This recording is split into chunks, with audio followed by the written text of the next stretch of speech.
Hi friends, मैं अभिषेक आपका फिर से अपने इस यूट्यूब चैनल दो मेगा क्लासेज में स्वागत करता हूं। आज हम बीपीएससी में 12वें पड़ाव पर या 12वां प्रैक्टिस सेट वीडियो लाए हैं, जिसमें 20 प्रश्न हैं। 20 वैसे प्रश्न हैं जो बार बार पूछे जाते हैं या उन क्षेत्रों से उठाए गए हैं जिन क्षेत्रों से प्रश्न पूछे जाते हैं। आइए आपका समय नष्ट न करते सीधे आते हैं प्रैक्टिस सेट पर। देखिए, पहला 5 प्रश्न जो है वो विज्ञान का है, इसमें से 3 है, फिर आगे दिखेगा। प्रश्न है कि असत्य को चुने। ये 4 कथन है, इसमें से गलत, असत्य मतलब गलत, जो गलत है उसको आपको चुनना है। ठीक है, क्या है प्रश्न? प्रश्न कहता है पहला तथ्य है कि कांच पर लिखने के लिए हाइड्रोफ्लोरिक अम्ल का प्रयोग होता है। ठीक है, दूसरा कहता है स्टेटिन एक रेडियो सक्रिय तत्व है जो बहुत ही अस्थायी होता है। तीसरा यानी सी, हाइड्रोक्लोरिक अम्ल को म्यूरेटिक अम्ल भी कहा जाता है। चौथा, हीलियम शून्य वर्ग का सदस्य है। अब इसमें से आपको गलत चुनना है। तो देखिए, इसमें से जो गलत है वो बी है, बाकी सब सही है। बी है, स्टेटिन एक रेडियो सक्रिय तत्व है, बिल्कुल, लेकिन बहुत अस्थायी नहीं, अस्थायी होता है। इसकी प्रकृति अस्थायी नहीं होती है, अस्थायी होती है, इसको ध्यान रखेंगे। दूसरा प्रश्न है, दूसरा भी कहता है कि असत्य को ही चुनना है। ध्वनि तरंगों की प्रकृति अनुदैर्घ्य होती है। श्यानता की इकाई पॉइज होती है। तेल दीप में तेल केशिका क्रिया के कारण आगे बढ़ता है, यानी कि दीपक में तेल जो है वो बत्ती के ऊपर चढ़ता है, तो किस क्रिया के कारण? केशिका क्रिया के कारण ऊपर चढ़ता है। लोलक की काला अवधि मतलब समय अवधि उसके द्रव्यमान पर निर्भर करती है। अब इसमें से आपको गलत चुनना, तो इसमें जो गलत है वो डी है। लोलक की काला अवधि उसके द्रव्यमान पर नहीं, लंबाई पर निर्भर करती है। ठीक है, अगला प्रश्न है तीसरा, गैसीय अणुओं का वास्तविक आयतन गैस की संपूर्ण आयतन की तुलना में नगण्य होता है। गैसों के अणु गोलीय होती हैं तथा पूर्णतः प्रत्यास्थ होते हैं। नियत ताप पर पदार्थ की अवस्था परिवर्तन हेतु आवश्यक ऊष्मा पदार्थ की गुप्त ऊष्मा कहलाती है, यानी कि किसी भी पदार्थ के क्या इसको बोलते हैं, अवस्था परिवर्तन के लिए जो वास्तविक ऊर्जा चाहिए उसको उस पदार्थ की गुप्त ऊष्मा कहलाती है। बिल्कुल सही है। डी कहता है कि गैस अणुओं की स्थितिज ऊर्जा उच्च होती है।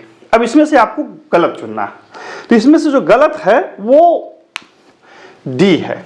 गैस अणुओं की जो स्थितिज ऊर्जा होती है उच्च नहीं होती है, शून्य होती है। गैस अणुओं की स्थितिज ऊर्जा जो होती है वो शून्य होती है। ठीक है, तो ये था 3 प्रश्न। अब इसके आगे के प्रश्नों को भी देख लेते हैं। चौथा प्रश्न क्या है? रक्त समूह की खोज किसने की थी?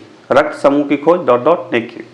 पालेव, लैंडस्टीनर, हार्वे या इनमें से कोई नहीं? तो सही उत्तर है लैंडस्टीनर। कार्ल लैंडस्टीनर ने रक्त समूह की खोज की थी।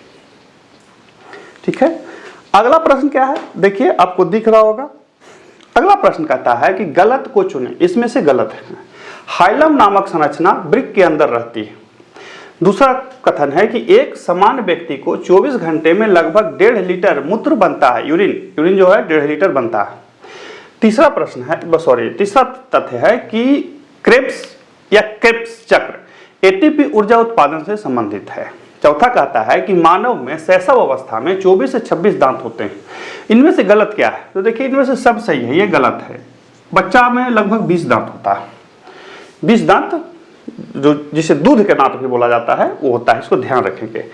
फिर है, अब इसमें से साइंस खत्म हो गया, अब फिर अलग है। 5 साइंस रहता है, 5 बिहार स्पेशल रहता है, बाकी फिर अलग अलग रहते हैं। अब इसमें से गलत चुनना। सविनय अवज्ञा आंदोलन प्रारंभ हुआ था 6 अप्रैल 1930। गांधी इरविन समझौता 5 मार्च 1931। प्रथम गोलमेज सम्मेलन 12 नवंबर 1930। दांडी यात्रा प्रारंभ हुआ 12 मार्च 1930। देखिए, कभी कभी तो यह पूछेगा कि इनमें सीक्वेंस कौन है, मतलब सीरीज में कौन है, बढ़ते क्रम में या घटते क्रम में, वर्ष के अनुसार, डेट के अनुसार। और कभी कभी पूछेगा कि इनमें से गलत कौन है। तो सही है, इसमें से गलत है डी। दांडी यात्रा 13 मार्च को शुरू हुआ था। ठीक है, 12 को नहीं। सही डेट है, टाइप करेंगे, हमको कमेंट करेंगे। 7वां प्रश्न है कि भारत छोड़ो आंदोलन को निम्न के नाम से भी जाना जाता है, यानी कि भारत छोड़ो आंदोलन को किस और एक नाम से जाना जाता है? ऐसे तो अंग्रेजी में क्विट इंडिया मूवमेंट कहा जाता है। लेकिन क्या कहा जाता है उसको एक और, वर्धा प्रस्ताव, इलाहाबाद प्रस्ताव, पूना प्रस्ताव या इनमें से कोई नहीं। तो सही उत्तर है वर्धा प्रस्ताव। वर्धा में ये पास हुआ था इसलिए इसको वर्धा प्रस्ताव भी कहा जाता है। 8वां प्रश्न है कि निम्न में कौन क्रांतिकारी नहीं थे। ये 4 ऑप्शन हैं, इन चारों ऑप्शन में क्रांतिकारी कौन नहीं थे। भगत सिंह, चंद्रशेखर आजाद, रामप्रसाद बिस्मिल, सुरेंद्र नाथ बनर्जी। तो स्पष्ट सी बात है सुरेंद्र नाथ बनर्जी क्रांतिकारी नहीं थे, बाकी सब क्रांतिकारी थे। 9वां प्रश्न है, अभी करंट में देख भी रहे होंगे, झमेला बहुत चल रहा है कि उपराष्ट्रपति का निर्वाचन कौन करता है। उपराष्ट्रपति का निर्वाचन कौन करता है, संसद, राष्ट्रपति, लोकसभा प्लस राज्यसभा या इनमें से कोई नहीं। यहाँ पे देखिए हमने 2 चीज लिखा है, संसद और लोकसभा राज्यसभा। संसद में लोकसभा राज्यसभा के साथ साथ राष्ट्रपति भी होते हैं, लेकिन लोकसभा राज्यसभा में राष्ट्रपति नहीं होते। तो राष्ट्रपति का उपराष्ट्रपति का निर्वाचन जो है वो लोकसभा और राज्यसभा के सदस्य करते हैं।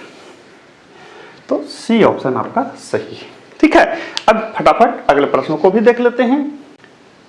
देखिए 10वां प्रश्न को। 10वां प्रश्न क्या कहता है, संविधान से संबंधित तथ्यों में गलत को चुने।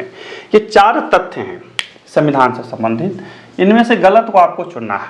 पहला तथ्य कहता है कि भारतीय संविधान की रचना संविधान सभा के द्वारा हुआ। ठीक है, भारतीय संविधान का जनक डॉक्टर अंबेडकर को माना जाता है। ठीक है, संविधान 26 नवंबर 1949 को बनकर तैयार हुआ। ठीक है, भारतीय संविधान अत्यंत लचीला है। ठीक है, इनमें से गलत कौन है, तो देखिए इनमें से डी गलत है। भारतीय संविधान आंशिक लचीला है और आंशिक कठोर है। कहीं के संविधान जो होते हैं बहुत कठोर होते हैं, जैसे अमेरिका का संविधान, आप उसमें कुछ भी चेंजिंग नहीं कर सकते हैं, और कहीं का संविधान बहुत लचीला होता है, ब्रिटेन का संविधान कुछ भी कर सकते हैं। लेकिन भारतीय संविधान जो है आंशिक लचीला है और आंशिक कठोर है। ठीक है, प्रोसेस के तहत यहाँ कुछ भी किया जा सकता है, लेकिन वो प्रोसेस भी प्रोसेस की तरह होना चाहिए, उसका लॉ ऑफ डाइस बोला जाता है। ठीक है, कानून भी कानून के तरीके से बनेगा, और यही सिद्धांत अपने देश में लागू है। 11वां प्रश्न कहता है कि अगर संविधान के तीनों सूचियां आपस में एक दूसरे को प्रभावित करती हैं तब किसे अंतिम रूप से माना जाता है। भारतीय संविधान में जानते हैं 3 सूची है, संघ सूची, राज्य सूची, संवर्ती सूची। संघ सूची पर संघ का कानून लागू होगा, राज्य सूची पर राज्य का कानून लागू होगा, और संवर्ती सूची पर दोनों कानून बना सकते हैं। यदि दोनों ने बना दिया तो फिर संघ का कानून लागू हो जाता है। यहाँ पे पूछता है कि तीनों सूचियों में किसी पर भी कोई कानून, एक कानून संघ व्यवस्था बनाती है, दूसरा कानून राज्य व्यवस्था बनाती है, तो कौन सा मान्य होगा। संवर्ती सूची पर कोई कानून बना या किसी एक विषय पर कानून बन गया, पता लगा संघ भी कानून बनाया है, राज्य भी कानून बनाया है, तो कैसे किसका लागू होगा। तो क्या संघ की व्यवस्था वहां लागू होगी, राज्य की व्यवस्था लागू होगी, या सुप्रीम कोर्ट का निर्णय बताएगा। तो यहाँ कुछ नहीं। देखिए जहां पर भी कानून में टकराहट हो, इसको याद रखिएगा, जहां पर भी कानून में टकराहट हो तो संघीय व्यवस्था के कानून लागू होंगे, संसदीय कानून लागू होंगे। कोई भी सूची का विषय हो, याद रखिएगा एकदम हमेशा, कोई भी सूची का विषय हो, यदि वहां पे बने हुए कानूनों में टकराहट हो गई तो संघीय व्यवस्था के कानून लागू होंगे। 14वां प्रश्न क्या है, सो देख लीजिए क्या है। हाँ 14वां मैंने बोल दिया, 12वां प्रश्न। पश्चिमी घाट के निम्न पहाड़ी दर्रों में कौन सबसे उत्तर में है। देखिए ये प्रश्न बार बार पूछा जाता है। यहाँ पे जो घाट हैं वो प्राकृतिक रूप से मानवों को रास्ता मुहैया कराते हैं। तो आपसे जो अमूमन सबसे ज्यादा जो पूछा जाता है वो पश्चिमी घाट से ही पूछा जाता है। तो पश्चिमी घाट से पूछ रहा है कि कौन सा सबसे उत्तर में है। कभी कभी ये पूछेगा कि आप कन्याकुमारी से जाएंगे तब कौन सबसे पहले मिलेगा, कभी पूछेगा जब कन्याकुमारी से कश्मीर की ओर आएंगे तो सबसे पहले कौन मिलेगा। इस तरह से प्रश्न बनाया जाता है। आपका एक काम है कि पश्चिमी घाट के जितने भी दर्रे हैं सबको नक्शे पे, भारत के नक्शे पे खुद से उसकी एक क्या बोलते हैं नोट्स तैयार कर लें। यहाँ पे मैं बता दूं कि बहुत सारे लोग वीडियो देख करके या जो भूगोल के पढ़ाने वाले टीचर होते हैं जिसमें मैं भी शामिल हूँ, वो वीडियो देख करके उसको ध्यान रखते हैं, अच्छी चीज़ है। लेकिन जब आप खुद से नोट्स बनाएंगे इससे संबंधित तो ये ज़्यादा बेहतर होगा आपके लिए, क्योंकि अवचेतन मन में जब हम कोई चीज़ों को देखते हैं, जब हम किसी चीज़ को देखते हैं तो हम उसे तुरंत ग्राह्य करते हैं और हमें ये लगता है कि हमने बहुत जल्दी सीख लिया, लेकिन उसके भूलने की भी दर उतनी ही जल्दी होती है। परंतु जब आप बिना किसी सहायता के खुद से कोई चीज़ तैयार करते हैं तो वो बहुत ज़्यादा समय तक आपके मन मस्तिष्क पे ध्यान रहती है और साथ ही आपके सोचने समझने की क्षमता को भी विकसित करती है। इसलिए इन सब चीज़ों को जब भी तैयार करें खुद से नोट्स बना करके तैयार करें।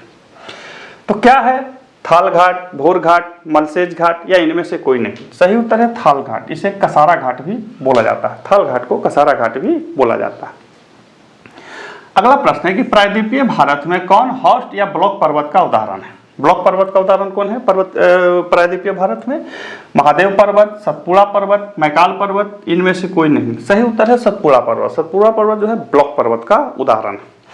भारत के विशाल मैदान में कौन सबसे ज्यादा उपजाऊ है? अब यहाँ पे विशाल मैदान देखिए, भारत में मैदान जो है वो तटवर्तीय मैदान भी है, उत्तर के भी मैदान है। तो उत्तर के विशाल मैदान जिसमें गंगा सिंधु तंत्र की सारी नदियां के द्वारा लाए गए जमाव हैं, उसे उत्तर का विशाल मैदान बोला जाता है। हालांकि सिंधु नदी के बहुत सारे तंत्र जो है पाकिस्तान में हैं, लेकिन फिर भी उसके इसी में पढ़ा जाता है। और यदि उत्तर भारत के विशाल मैदान जैसा यहाँ पे पूछ रहा है, नहीं यहाँ पे उत्तर नहीं बोला, यहाँ भारत के विशाल मैदान, तो इसको मान के चलिए कि उत्तर भारत का ही विशाल मैदान बोल रहा है। परंतु कभी कभी इसी प्रश्न को अलग पूछेगा, वो पूछेगा गंगा ब्रह्मपुत्र का मैदान, तो फिर गंगा और ब्रह्मपुत्र को ही शामिल करेंगे, सिंधु नदी तंत्र को उसमें शामिल नहीं करते।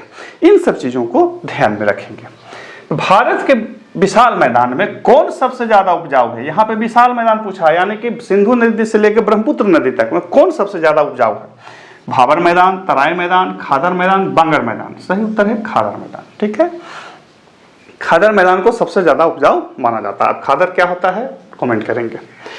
घुड़सवारी का खेल परिसर किस नाम से जाना जाता है? आपने देखा होगा टिक टिक टिक टिक घुड़सवारी करते हुए बचपन में, जब हम लोग घोड़ा वाला फिल्म देखते थे ना, बहुत मजा आता था। उसमें डाकू लोग जो गोली चलाता था, बच्चा में बहुत मजा आता था। तो घुड़सवारी का खेल परिसर किस नाम से जाना जाता है? एरिना, कोर्ट, टेरिटरी या इनमें से कोई नहीं? सही उत्तर है एरिना। घुड़सवारी के घुड़सवारी के खेल मैदान को एरिना बोला जाता है। अब यह 5 प्रश्न जो है वो बिहार से संबंधित है। पहला प्रश्न है ईश्वरी प्रसाद वर्मा संबंधित है, मतलब ईश्वरी प्रसाद वर्मा का संबंध इनमें से किससे है? पटना कलम, अंग कला, गया कला या इनमें से कोई नहीं? तो सही उत्तर है पटना कलम से। यदि आप मगध क्षेत्र का भ्रमण करते हैं तो आप प्रायः किस प्रकार की मिट्टी पाते हैं? ध्यान दीजिए, यदि आप मगध क्षेत्र, मगध का मतलब गया, औरंगाबाद, नवादा, नालंदा, पटना के आंतरिक क्षेत्रों में, इनके बीच के क्षेत्रों में, ऐसे तो इनका फैलाव बहुत है, लेकिन इनके बीच के क्षेत्रों में जब पाते हैं तो प्रायः किस प्रकार की मिट्टी पाते हैं?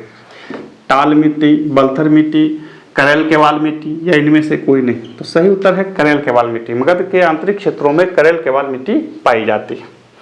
महान कवि गोपाल सिंह नेपाली का जन्म हुआ था। चरखा चलती हाथों से, शासन चलती तलवार से, राही दिल्ली जाना तो कहना अपनी सरकार से। ये बहुत बड़ी अच्छी कविता थी गोपाल सिंह नेपाली की, जिसे आपने सुना होगा। हालांकि बहुत सी कविताएं थी, लेकिन ये कविता थोड़ा ज़्यादा फेमस थी। तो गोपाल सिंह नेपाली का जन्म कहाँ हुआ था? बेतिया, मुजफ्फरपुर, पटना, दरभंगा। सही उत्तर है बेतिया में इनका जन्म हुआ था। ठीक है, पाल वंश का संस्थापक कौन था? यह तो बहुत इजी प्रश्न है, सबको पता होगा, गोपाल। अगला है गलत को चुने। बौद्ध धर्म के संबंधित कुछ तथ्य हैं इसमें। सुत्त पिटक का संकलन आनंद ने किया। सुत्त पिटक में बुद्ध के शिक्षा एवं धर्म उपदेश शामिल हैं। सुत्त पिटक के 4 भाग हैं। विनय पिटक में बौद्ध धर्म के नियम है जिसका संकलन उपालि ने किया। अब इसमें से गलत चुनना है, तो गलत है सी। सुत्त पिटक में 5 भाग है। कितना भाग है? 5 भाग। इस चीज को ध्यान रखेंगे। इससे संबंधित नोट्स भी आप रखेंगे। बुद्ध से संबंधित बहुत सारे प्रश्न बनते हैं और बार बार पूछे जाते हैं।